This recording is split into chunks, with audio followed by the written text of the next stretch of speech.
L'agriculture.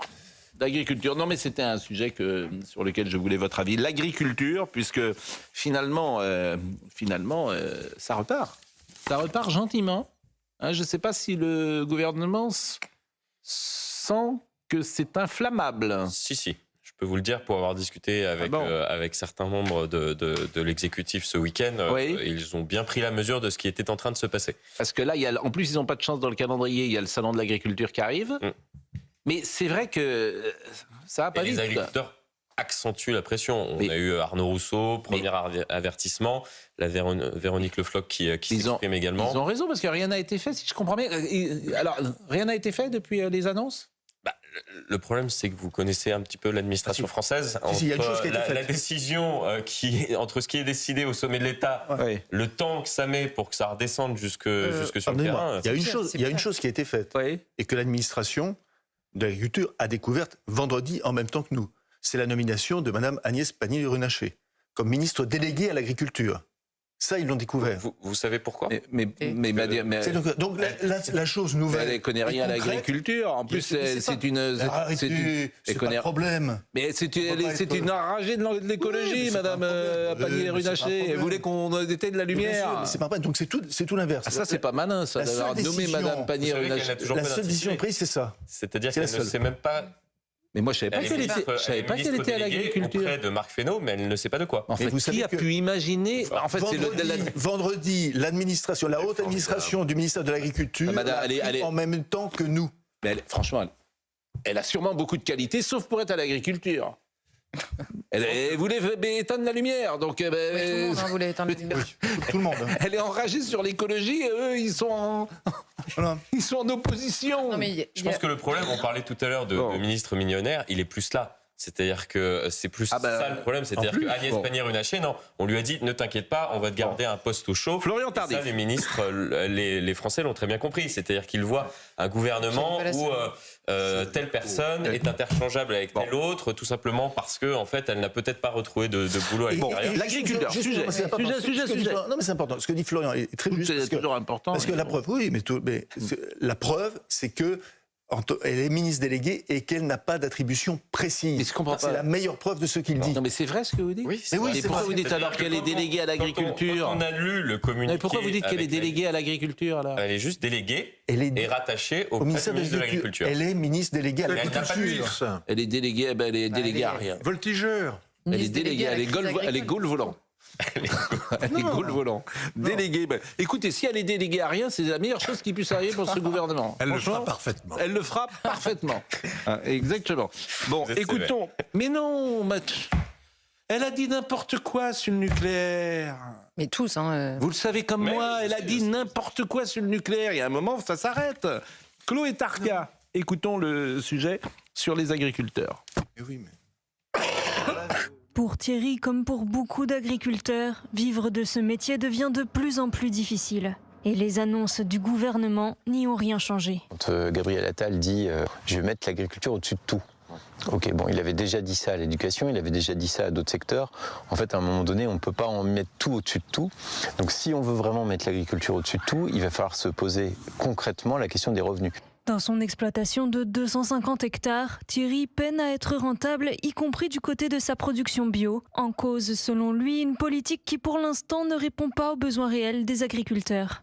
La stratégie de montée en gamme de l'agriculture française, qui avait été souhaitée par le gouvernement, c'est d'inciter les agriculteurs à faire de la conversion vers l'agriculture biologique. Donc en fait, ça a apporté beaucoup de produits sur le marché et en fait, il n'y a pas le marché en face pour ces produits. Une situation aggravée par la guerre en Ukraine et la chute des prix du blé. Pour nous, l'agriculteur, l'impact est direct et sur toutes les filières. Et aujourd'hui, on se retrouve dans une situation qui est conjoncturelle, mais qui est très difficile. Malgré les annonces du gouvernement, pour Thierry, le compte n'y est pas. Pour lui, c'est bien une façon globale de voir l'agriculture qui pose problème et qui ne rémunère plus ses agriculteurs. Les manifestations suite, j'ai envie de dire, écoutez un des producteurs laitiers parce que ça peut bouger. Je suis éleveur laitier et nous avons décidé avec notre association de producteurs de lait indépendants de manifester tout à l'heure à l'Assemblée nationale puis à la Tour Eiffel pour interpeller les politiques suite aux annonces qui ont été faites, alors que les politiques de l'Assemblée et du gouvernement, parce que pour nous, c'est pas du tout à la hauteur de ce qu'on attend du côté des éleveurs notamment.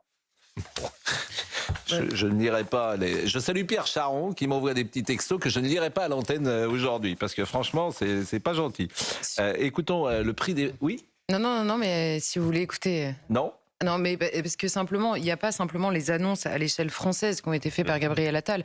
Au plus haut sommet de l'État, il y a Emmanuel Macron qui a parlé depuis Bruxelles et on a compris que...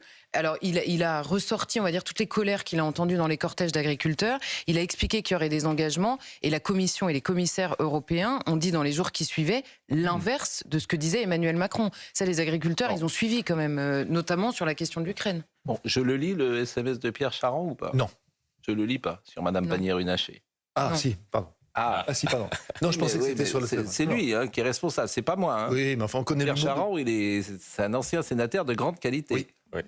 Ah, bon, j'ai le droit de le lire. Sauf si c'est méchant. Ah, c'est pas très gentil. Bah alors, faut pas c'est lui. Faut pas le dire ? Bah non. Ça... Il a dit elle est plus Pannier que Runacher. C'est pas gentil. Non, mais... Bon, nous ne souscrivons pas à ça. Il y a quelque chose de plus méchant encore, mais voilà. Bon, écoutons le prix sur les producteurs de lait qui veulent effectivement que le prix bouge. Nous, on pense qu'on n'a pas du tout assez parlé de prix jusqu'à maintenant. Et c'est primordial de mettre le prix et donc le revenu des producteurs au centre des débats et surtout au centre des solutions. Parce que ce n'est pas en allégeant quelques charges et surtout quelques contraintes qu'on va résoudre le problème structurel de prix. Aujourd'hui, on n'est pas sur un problème qui est récent, on est sur un problème structurel. Il y a déjà eu la crise de 2009, il y a celle de 2015-2016 et là on a celle de 2024. Ça revient toujours sur le tapis avec les mêmes problématiques, celle du prix, quand justement tous les prix des matières premières sont à la baisse et c'est le cas aujourd'hui en France comme en Europe. On voit effectivement un mouvement qui se met en place. Je voulais qu'on écoute Patrick Legras, qui est porte-parole de la coordination rurale et qui résume tout ce que nous avons dit pendant cette crise, c'est-à-dire que ça ne dépend pas de Paris. Aujourd'hui, tout ce qui est pris comme décision à Strasbourg va à l'encontre de l'engagement de M. Attal. M. Attal a parlé de la sortie de l'exception agriculturelle. Est-ce que oui ou non, il l'annonce? Mais on se rend compte aujourd'hui que la France et M. Fesneau comme M. Attal ont très peu je dirais, de possibilités. Ouais. Tout se passe à l'Europe. Moi, quand j'entends M. Rousseau qui dit qu'il a appris vendredi, comme je vous avais dit, moi je l'ai appris 8 jours avant. Donc on joue au chat et à la souris pour gagner du temps, pour que le salon se passe bien et après le salon on dira bah, vous inquiétez pas, on va s'occuper de vous. Aujourd'hui, on ne peut pas faire une politique différente avec les mêmes bonhommes. C'est impossible. Et je répète, Monsieur Canfin, qu'il se prononce en disant on va détricoter ce qu'on a tricoté. C'est simple. Il y a des gens qui peuvent parler, prendre des engagements au niveau européen. On ne changera pas sur ce dossier-là. Les arrangements, c'est très bien, des avantages fiscaux et je dirais un peu de trésorerie pour les agriculteurs, c'est un plus. Mais le gros problème, le centre, comme j'ai dit, le cœur du réacteur agricole, c'est Bruxelles et Strasbourg.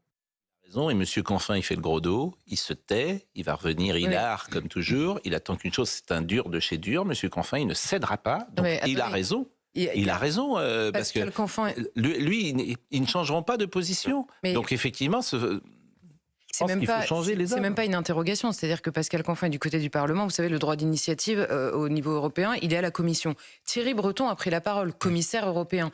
Thierry Breton a pris la parole il y a une dizaine de jours en disant, les objectifs et la manière de concevoir l'agriculture par l'Union européenne restent les mêmes et simplement nous voulons bien concéder des pauses.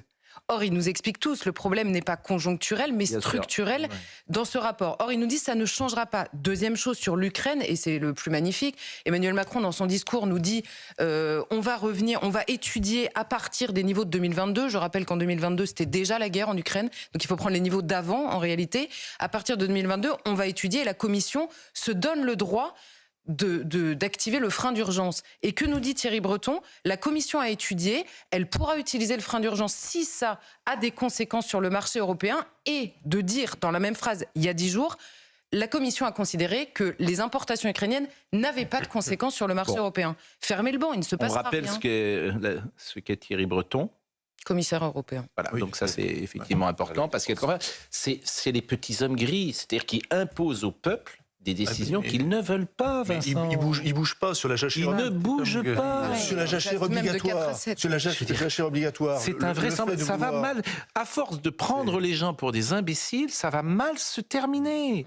Et franchement, les agriculteurs, ils ne se rendent pas compte. Mais ils vont repartir sur leur tracteur.